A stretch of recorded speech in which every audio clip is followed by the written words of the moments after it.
Pilau pilau pulao pilau. Hello hello, ఏం భాష మాట్లాడుతున్నాను అనుకుంటున్నారా? ఇవన్నీ మన పులావ్కి పర్యాయ పదాలు. దీని అసలు సిసలైన పేరు పిలాఫ్. ఇది ఒక అరబిక్ పదం. దీనిని మొదటగా 10వ సెంచరీలో ఒక ఇరానియన్ స్కాలర్ రాసిన పుస్తకంలో కనుగొన్నారు.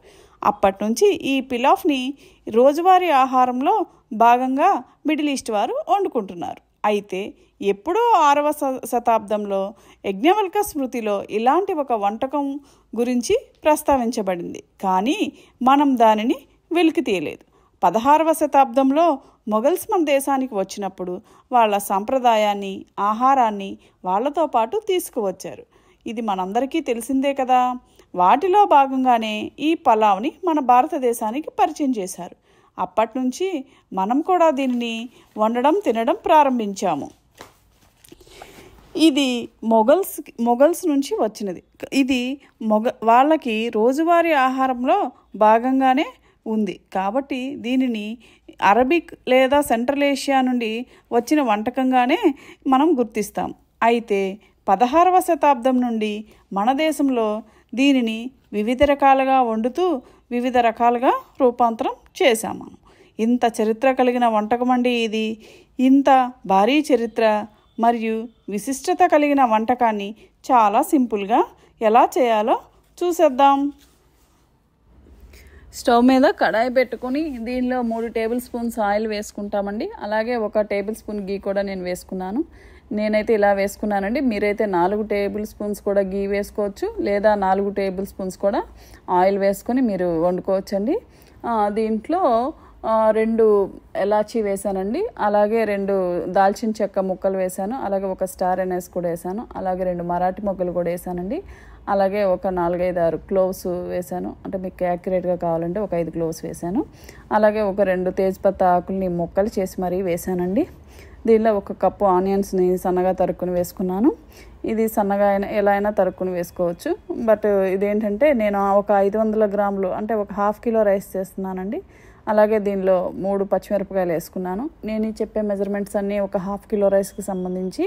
ఈ ఆనియన్స్ 1 కప్పు అంటే పెద్ద ఆనియన్ అయితే 1 పెద్ద ఆనియన్, 1 మీడియం ఆనియన్ అయితే 1 కప్ అవుతుంది. అలాగే మీడియం అయితే 3 మీడియం ఆనియన్స్ 1 కప్ అవుతాయండి. అలా చూసుకోండి. అలాగే నేను పొటాటో ముక్కలు కూడా 1 కప్పు వేస్తున్నానండి. అలాగే 1 కప్పు క్యారెట్ కూడా వేసుకుంటున్నాను. అలాగే 1 కప్పు బీన్స్ కూడా వేసుకుంటున్నానండి. మీరు మీ చాయిస్ ఆఫ్ వెజిటబుల్స్ ఏముంటే అవి కూడా వేసుకోవచ్చు. నేనైతే నా చాయిస్ ఆఫ్ వెజిటబుల్స్ ఇవి. మీరు పన్నీర్ వేసుకోవచ్చు, మష్రూమ్ వేసుకోవచ్చు, ఇట్లా చాయిస్ ఉందండి. అలాగే 1 గుప్పెడు కొత్తిమీరను కూడా నేను ఇందులోనే వేసేసుకుంటున్నాను. అలాగే 1 గుప్పెడు పుదీనాను కూడా వేసుకుంటున్నానండి. వేసుకుని దీన్ని పచ్చివాసన పోయే వరకు కొంచెం కలుపుతున్నాను. ఎందుకంటే లీఫీ వెజిటబుల్స్ కొంచెం పచ్చివాసన ఉంటాయి కాబట్టి దీన్ని కొంచెం కలుపుకుంటే ఆ పచ్చివాసన అనేది పూర్తిగా పోతుంది. అప్పుడు మనకి ఆ పుదీనా స్మెల్ అనేది బాగా వస్తుందండి. సో అందుకని కొంచెం పచ్చివాసన పోయే వరకు కలుపుకుని దీనిలో ఇప్పుడు మనం 1 టేబుల్ స్పూన్ అల్లం వెల్లుల్లి పేస్ట్ అనేది వేసుకుంటున్నాను. అలాగే 1 టేబుల్ స్పూన్ జీలకర్ర ధనియాల పొడి కూడా వేసుకుంటున్నాను. అలాగే 1 టేబుల్ స్పూన్ బిర్యానీ మసాలా కూడా వేసుకుంటున్నానండి. ఈ వేసుకుని అలాగే 1 టేబుల్ స్పూను కారం కూడా వేసుకున్నానండి. ఇది కాశ్మీరీ కారం, అందుకని మీకు రెడ్గా కనిపిస్తుంది. అలాగే 1 టేబుల్ స్పూన్ సాల్ట్ కూడా వేసుకున్నాను. సాల్ట్ అనేది ఇక్కడ ఉన్న వెజిటబుల్స్కి సరిపడినంత సాల్ట్ వేసుకున్నానండి. మీరు కూడా మీరు వాడే వెజిటబుల్స్కి సరిపడినంత సాల్ట్ వేసుకోండి. ఎందుకంటే తర్వాత మళ్ళీ మనం వాటర్ వేసిన తర్వాత మళ్ళీ చెక్ చేసుకుని దానికి సరిపడా సాల్ట్ని మళ్ళీ వేసుకోవచ్చు. ప్రస్తుతానికైతే నా వెజిటబుల్స్కి సరిపడా సాల్ట్ నేను వేసుకున్నాను. వేసుకున్నాక 5 నిమిషాలు మూత పెట్టానండి, వెజిటబుల్స్ అన్నీ బాగా ఫ్రై అయ్యేంత వరకు. ఇప్పుడు వెజిటబుల్స్ అన్నీ బాగా ఫ్రై అయిపోయినాయి, మంచిగా అన్నీ కలిసిపోయినాయండి. ఈ మసాలా ఏదైతే వేసానో అదంతా కూడా బాగా ఫ్రై అయిపోయింది. ఈ బాగా ఫ్రై అయిన దాంట్లో మనం ఆల్రెడీ 30 నిమిషాలు నానబెట్టుకున్న రైస్ ఉందండి. నేను బాస్మతి రైస్ తీసుకున్నాను కదా, ఆ రైస్ని ఇందులో వేస్తున్నాను. నేను రైస్ బాస్మతి రైస్ అనేది తీసుకున్నానండి. ఇది 2 years ఓల్డ్ ఉంటుంది. దీన్ని 30 minutes వరకు సోక్ చేసుకోవాలి. అంటే కడిగేసి కొంచెం వాటర్ వేసి సోక్ చేసుకోవాలన్నమాట.